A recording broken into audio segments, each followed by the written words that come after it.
We gotta make this video, man. It was too easy of an idea not to explore. So, today's source is coming to us from the Edmonton Journal, where David Staples wrote a piece from January 12th, 2024, talking about the idea of an Edmonton Oilers and Columbus Blue Jackets trade. Does a Campbell for Merzlikins swap make too much sense not to happen? Again, the article's from a few days ago. It will be linked in the description if you want to read more about this yourself. But this is such an easy topic. It's so simple, and it's one of these things where it's like, it almost feels too simple to even be real. Last time we had talked about both Merzlikins and Campbell, it was in a trade capacity. We made a video a few days ago talking about Elvis Merzlikins' very strange trade request, and I'm still gonna go out there and say it. It's a trade request, even though he says it's not a trade request. He's saying that he'd like a change of scenery.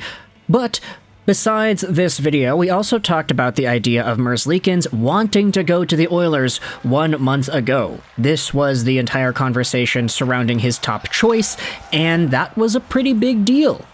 It's just now, with even more rumors on the block about Merzlikins actually asking for it and being interested in moving elsewhere, we have new articles like this one by Staples that reignite the Oilers-Campbell-Merzlikins conversation, because now, I mean, Jack Campbell, as we had talked about, he is not really doing all too hot in his season. Now, sure, he actually has bounced back a little bit the past few games. He's got a .942 save percentage and 4 goals against in his past 2 games. So 2 goals against per game right there. His numbers are getting a tad better. He's at an .898 save percentage in total now in the AHL. But still, his $5 million AAV salary is a lot, and the Oilers could definitely use that money elsewhere. Take a look at what the article goes out there and talks about, though. This in from Aaron Portzlan, writer in Columbus for The Athletic News, that goalie Merzlikins is likely on the move. Merzlikins says he has not requested a trade, but that he and the Columbus Blue Jackets have agreed to find a new scenario for him. I love Columbus, I love these guys, I grew up here. Also, I'm not a backup goaltender. Some more expanded comments by Merzlikins in the press conference. I just want to be treated as a number 1. I believe I'm a number 1. It didn't get to the point that I'm requesting a trade, it went to the point where both sides agreed. This is business, and it's not what I'm handling. I want to play. I'm not going to be a number 3. I can assure you that, especially for the hard work I did this summer, mentally and physically. Now, you can debate amongst yourselves as to whether or not Merzlikins is a number 1 goaltender, but he, in his heart of hearts, believes that he is. Now, there is a debate to be had there, and Staples even opens up the article with his take, asking the question and saying that, yeah, I mean, Merzlikins has not really been too amazing the past few years, and he's also pretty expensive, which could make things difficult. And ultimately, he opens up the second thought by saying, yeah, there are a number of factors that would indicate that Merzlikins will not be coming to Edmonton. At the same time, though, does it not make sense for a Jack Campbell trade? 32 years old for Merzlikins, it would make so much sense that it's bound to happen. Their contracts are almost the same, with Campbell making $5 million per year for the next 3 seasons, just $400,000 less than Merzlikins. Merzlikins has a .906 career save percentage, while Campbell has a career .909 save percentage. Both players have worn out their welcome in their current cities and need a change of scenery. Both would have a chance to find their old games and redeem themselves in a new city. Now, I'll go out there and say before we dive into any of the other conversations, because Staples writes more about, like, Carolina and Merzlikins going over to another team, etc., etc. From the perspective of Jack Campbell, I think this actually could be a really good deal.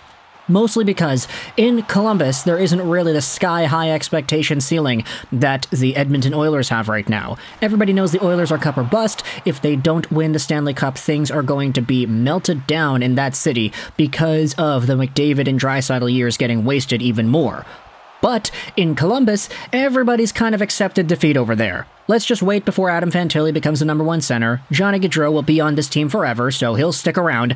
We still got Patrick Laine, we still got Provorov, we still got Werenski. There are talented pieces here, it's just the Blue Jackets cannot seem to find themselves out of the gutter. And because there is such a low expectation for this team, methinks that this would actually be the perfect situation for Jack Campbell, because one of the things that made Campbell so hard to watch over the past few years, not just because of his inconsistent play, but was his mentality. You could definitely see that this guy understood that stakes were usually pretty high for the teams that he played for, Edmonton and Toronto, And when he didn't show up, he would beat himself up to hell and back. He would push himself so far into the ground that you almost have to start feeling bad for the guy whenever you watch his interviews, because you could tell he's so believing in his self-negativity.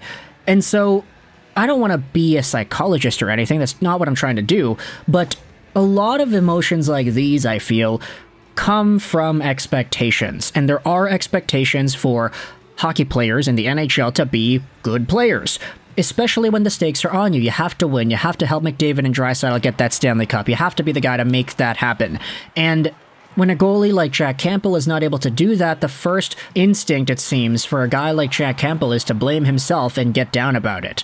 So part of me thinks that if he goes over to Columbus where there isn't that expectation, there isn't a huge standard that needs to be upheld in terms of the wins and losses in 2023, 2024, it could be easy to just, suck a little bit and eat it up and be like, okay, we're going to be fine. Like, we're going to bounce back. It's going to be okay. It's not like we're expecting to win anyways because, hey, this team is in a transitory year. We've got young guys. We've got development going on. That's what's important here. Not necessarily being able to win 82 games in a season. And once you become a little bit freer in that respect, once you think about life a little bit less seriously, then maybe that's when Campbell gets his edge back. Who knows? And for Elvis Merzlikins, I think the opposite could be true too, where he wants to be a number one guy. He wants to be under all the spotlights and he wants to have the pressure on him. In Edmonton, there's a starting spot right there if he wanted to take it. Now, you could debate whether or not Stuart Skinner would actually give that spot up, and it would be appropriate to have a Merzlikins 1 and Skinner 2 rather than a 1A, 1B scenario, but it is an interesting idea that I think does make sense for both sides. Here are some other ideas tossed around there by David Staples in this article.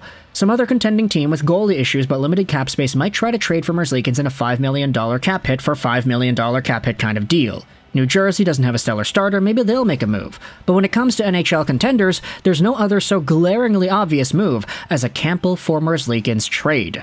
The major holdup for Edmonton, though, is whether or not Merzlikins would come to a city where he's not guaranteed to be the starter, but also whether the Oilers would want to make such a move just now. Stuart Skinner has been playing outstanding hockey for the past few months. Calvin Pickard suddenly looks like a decent backup, and he's reportedly an excellent teammate. Does Edmonton want to upset that apple cart in the hopes that Merzlikins can step up and help the team win a Stanley Cup? He looks like he's a better bet than Pickard to help the Oilers win, but what if he's not content playing 1/3 or 1/4 of the games? That said, Campbell needs a new home. Buying him out will be costly in the long run. Would it not be better to roll the dice on Merzlikins? If Skinner were to go cold or get injured, is not Merzlikins a better bet than Pickard to get hot and provide winning net minding in the playoffs? Edmonton will have to do its due diligence on that question, but I strongly suspect that it's happening. It makes too much sense not to do so. So I'll leave a link in the description if you want to go ahead and read more about this. It's a longer post. There are some extra things that we didn't bring up here in this piece. But for now, let me know your thoughts in the comment section below about the idea of a Jack Campbell and Elvis Merzlikins trade. Do you think this actually makes sense? I think for multiple factors, the dollar amount, the career save percentage worth, the body of work both of these guys have had, and circumstantially, this makes a lot of sense for both sides, not just on the team's front, but on the goaltender's front too. Like, this would make sense for Jack Campbell to go over to a team with less expectations and maybe a bigger capacity for losing or a bigger tolerance to losing, and Elvis Merzlikins to go over to a team where everything is balls to the wall this year. You need to win. You need to get McDavid and Draisaitl out of those cups. So let me know your thoughts in the comment section below. Do you agree or disagree with some of these ideas? I hope you enjoyed this video, and bye.